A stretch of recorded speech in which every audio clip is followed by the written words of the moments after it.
Shalom jemaat Tuhan yang terkasih dalam nama Tuhan Yesus Kristus. Berjumpa kembali dalam program Suara Genta, Gemakan Firman Tuhan kita. Hari ini kita belajar firman Tuhan tentang perkataan Kristus yang akan kita renungkan bersama dalam Kolose pasal yang ketiga ayat yang ke-16. Demikian bunyi firman Tuhan. Hendaklah perkataan Kristus diam dengan segala kekayaannya di antara kamu, sehingga kamu dengan segala hikmat mengajar dan menegur seorang akan yang lain, dan sambil menyanyikan mazmur dan puji-pujian dan nyanyian rohani, kamu mengucap syukur kepada Allah di dalam hatimu.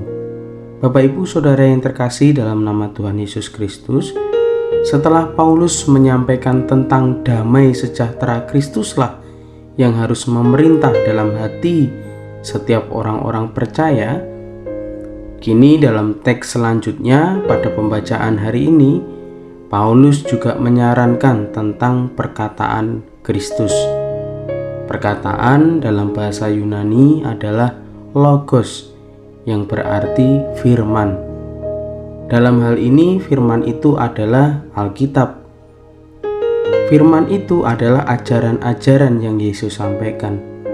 Dan firman itu adalah setiap kebenaran yang Allah sampaikan kepada manusia. Lalu apa yang terjadi dalam perkataan atau firman Kristus itu? Dalam kalimat selanjutnya, Paulus memerintahkan agar firman Kristus diam dengan segala kekayaannya kepada setiap orang-orang percaya. Kata diam dalam bahasa asli disebut dengan enoikeo, yang berarti menetap atau stasioner. Stasioner memiliki pengertian tidak berubah, teratur, atau dalam bahasa Jawa ajeg. Tidak berubah dalam baik tentang jumlah, nilai, ukuran, posisi, dan lain sebagainya. Ini berarti bahwa setiap perkataan atau firman Kristus itu memiliki kekonsistenan dalam kebenaran. Dan dalam kebenaran itu juga harusnya setiap orang-orang percaya juga memiliki kekonsistenan, yang berarti menetapkan dirinya di dalam perkataan atau firman Kristus, serta menempatkan perkataan Kristus itu di dalam aspek kehidupannya. Sehingga akibat yang akan terjadi atau manfaat yang akan terjadi adalah bahwa setiap orang-orang percaya dapat mengajarkan kebenaran firman, sehingga setiap orang-orang percaya dapat menegur sesuai dengan kebenaran firman, dapat menyembah sesuai dengan kebenaran firman, dapat memuji sesuai dengan kebenaran firman, dan dapat mengekspresikan atau mengungkapkan rasa syukur hati dan seluruh kehidupannya sesuai dengan kebenaran firman. Ini berarti bahwa setiap orang-orang percaya harus menjadikan firman atau perkataan Kristus sebagai yang mengontrol hidupnya, sehingga dalam mengajar, dalam menegur, dalam menyembah, dalam memuji, dan dalam mengekspresikan hati ataupun kehidupannya kepada Tuhan tidak asal-asalan.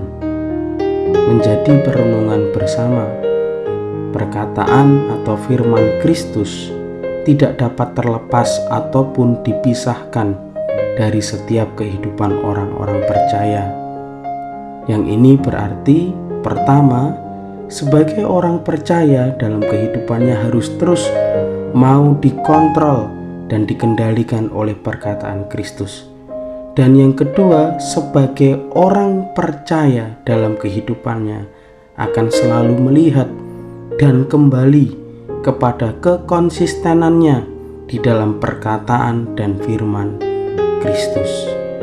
Ingat, setiap orang percaya akan selalu mengerti, memahami, dan peka terhadap perkataan ataupun firman Kristus, sehingga baik dalam hal mengajar, baik dalam hal menegur, baik dalam hal menyembah, dan baik dalam hal memuji Tuhan, tidak sedang menduakan Tuhan, tidak asal-asalan, akan tetapi selalu melihat kepada apa yang ia rindukan, kepada apa yang Yesus rindukan dan sampaikan sesuai dengan maksud dan kebenaran firman ataupun perkataan firman Tuhan. Amin. Mari kita berdoa. Bapa yang di surga, yang kami puji dan muliakan di dalam Tuhan Yesus Kristus, Allah yang melimpah dengan segala berkat dan sumber dari segalanya. Pada hari ini kami sungguh bersyukur kepadamu Tuhan, atas kesempatan yang Kau berikan hari ini, melalui bimbingan Allah dalam Roh Kudus Tuhan, menuntun kami untuk dapat belajar dan merenungkan sabda kebenaran firman Tuhan. Kami berdoa Tuhan agar segala yang kami renungkan dapat terjadi sesuai dengan perbuatan tangan-Mu yang ajaib dalam kehidupan kami, sehingga setiap benih kebenaran firman Tuhan yang kami pelajari hari ini, Tuhan bekerja dengan begitu sempurna dan firman-Mu tidak menjadi sia-sia, sehingga kami boleh dapat semakin menikmati proses untuk dapat berubah dan berbuah di dalam Kristus. Tegur dan terus ingatkanlah kami Tuhan, agar kami senantiasa peka dan dapat dengar-dengaran dengan Engkau Tuhan, bahwa setiap kami yang sudah Engkau panggil sebagai orang percaya, tentu Engkau juga panggil kami untuk dapat mengajar, menegur, menyembah, serta memuji Tuhan. Buatlah diri kami lebih peka lagi, bahwa semua hal itu harus kami lakukan sesuai dengan apa yang Engkau sampaikan melalui setiap perkataan firman-Mu. Oleh sebab itu, biarlah Roh Kudus Tuhan boleh semakin membukakan mata hati dan telinga kami untuk semakin melihat, peka dan mengerti terhadap kemauan Tuhan melalui setiap kebenaran firman-Mu. Terima kasih Tuhan, kuduskanlah kami, ampunilah kami, dan mampukanlah kami untuk menjadi pendengar dan pelaku yang setia. Dan pagi hari ini kami juga rindu menyerahkan untuk setiap aktivitas apapun yang kami lakukan hari ini, pekerjaan kami, sekolah kami, studi kami, Tuhan boleh menyertai, dan setiap berkat yang daripada Tuhan terus dapat kami nikmati. Kami juga memohon kepadamu ya Tuhan, berikanlah kami kesehatan, kekuatan, dan sukacita di dalam Yesus. Terpujilah Engkau Tuhan dari saat ini hingga sampai kekal selamanya saat Tuhan datang untuk menjemput kami. Dalam nama Tuhan Yesus kami berdoa dan mengucap syukur. Amin. Tuhan Yesus memberkati.